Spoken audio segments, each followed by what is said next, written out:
Bonjour et bienvenue sur le podcast One Thing in a French Day.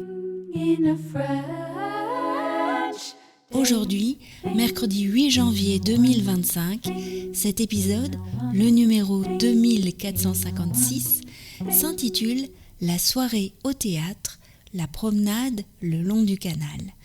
J'espère que vous allez bien et que vous êtes de bonne humeur.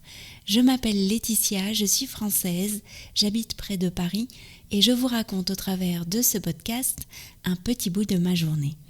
Vous pouvez vous abonner pour recevoir le transcript, le texte du podcast qui est envoyé par email à chaque fois qu'un épisode est mis en ligne. Il y a des avantages parfois insoupçonnés à recevoir le texte exact. Je vous laisse découvrir lesquels sur onethinginafrenchday.com. L'abonnement commence à 3 € par mois. La soirée au théâtre, la promenade le long du canal. 2 jours après Noël, nous sommes tous les 5 allés au théâtre. Mais nous avons vu 2 spectacles différents. Nous avons déposé Michaela, Félicia et Lisa au Théâtre Libre pour l'adaptation de Casse-Noisette par la chorégraphe Biancali, et Pietro et moi sommes allés un peu plus loin au Théâtre de la Porte Saint-Martin. Le spectacle des filles commençait à 19h et le nôtre à 20h. Pourquoi nous étions séparés est une histoire un peu longue à expliquer. En tout cas, les filles étaient ravies de passer cette soirée toutes les 3 ensemble, entre sœurs, et de rentrer ensuite toutes seules à la maison. Les 2 théâtres sont à quelques minutes à pied l'un de l'autre dans le quartier des Grands Boulevards.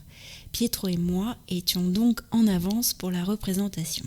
« Tu veux prendre un verre ?» m'a proposé Pietro. « Et si on faisait un tour vers le canal ?» ai-je à mon tour proposé. Nous sommes partis en direction de République.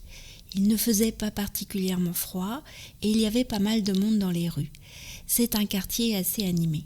Nous avons croisé 2 jeunes femmes dans la vingtaine qui marchaient vite en discutant et en riant.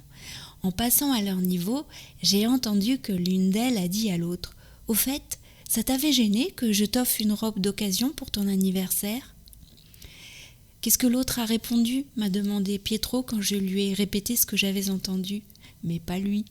Je n'ai pas entendu sa réponse. Je me demande si la fille avait remarqué que c'était une robe d'occasion. Et je me demande si ça m'aurait gêné à son âge. En fait, ça permet de faire un beau cadeau pour un prix raisonnable, ai-je pensé.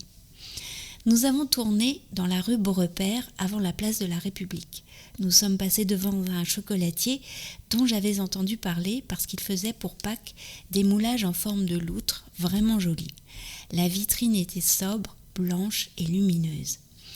J'ai peur d'avoir un peu faim tout à l'heure. Si on allait voir si du pain et des idées est encore ouvert, c'est juste à côté. Il s'agit d'une des premières boulangeries bio à Paris, très connue pour son fondateur, Christophe Vasseur, qui fait son pain avec du thym et du levain. Mais si, tu sais, on l'avait vu dans le documentaire sur le pain sur Arte. Pietro ne se souvenait pas. La boulangerie était encore ouverte. Et oui, One Thing in a French Day, c'est fini pour aujourd'hui. Mais vous l'aurez compris, il y aura une suite à cet épisode, suite que je vous raconterai dès vendredi dans le prochain épisode du podcast. À très bientôt, au revoir.